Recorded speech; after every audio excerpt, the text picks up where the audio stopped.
Hey, what's up everyone, and welcome to my review for A Million Ways to Die in the West, which is a film I did not get a chance to review a couple weeks ago, so I'm going to do a quick review right now. So you know what, let's get straight into it. A Million Ways to Die in the West, of course, is a new Seth MacFarlane film, the guy that did Family Guy and Ted. He also did American Dad, Cleveland Show, maybe 500 other shows. He voiced that freaking mutant guy in Hellboy 2. I don't know, he's done quite a bit. But I was really looking forward to seeing this because I love Ted. I thought that was a really funny film, very fun to watch, just a great film to rewatch over and over again. I just loved it. And I really do like his humor at times. I really do. Like, Family Guy is hit and miss with me. I thought Ted was a hit.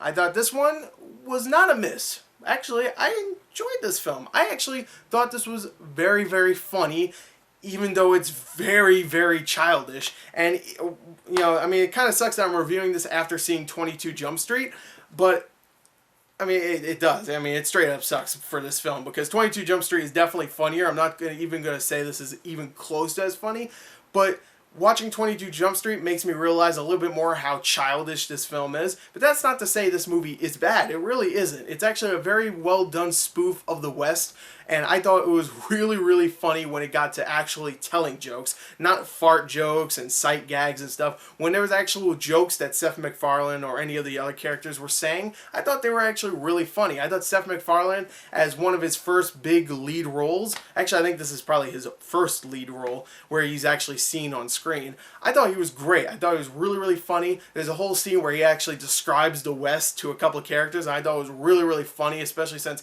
he kept going. He didn't stop. It was just one long shot of him explaining the West, and I thought that was actually very well done and very funny. I thought Charlize Theron was great, Liam Neeson, all these other people, Giovanni Ribisi, all these really, really good character actors came in and played characters like they usually do. That's why they're called character actors. But I really enjoyed this film, but still, it's very childish. There's parts where there's just fart jokes, and oh, look at that penis.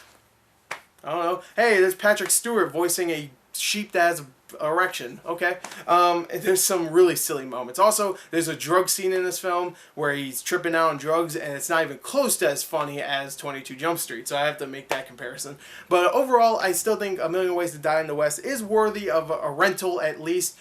Maybe a matinee. I would say a matinee. It's funny enough to go see a matinee of. I really enjoyed it. I thought Charlize Theron and Seth MacFarlane had good chemistry also. I thought it was a really funny film at times, even though it was very, very childish. I mean, that's pretty much the only way I can explain the jokes in this. Yeah, they're not funny. That's because it was very childish. If it's funny, it's most likely because they actually wrote a joke, you know, that was actually explained. So anyway, I enjoyed this film. I didn't love it, but I enjoyed it. I'm gonna give it a 27 out of a 40. It's a fine film. It's a fine film. I liked it. It's okay.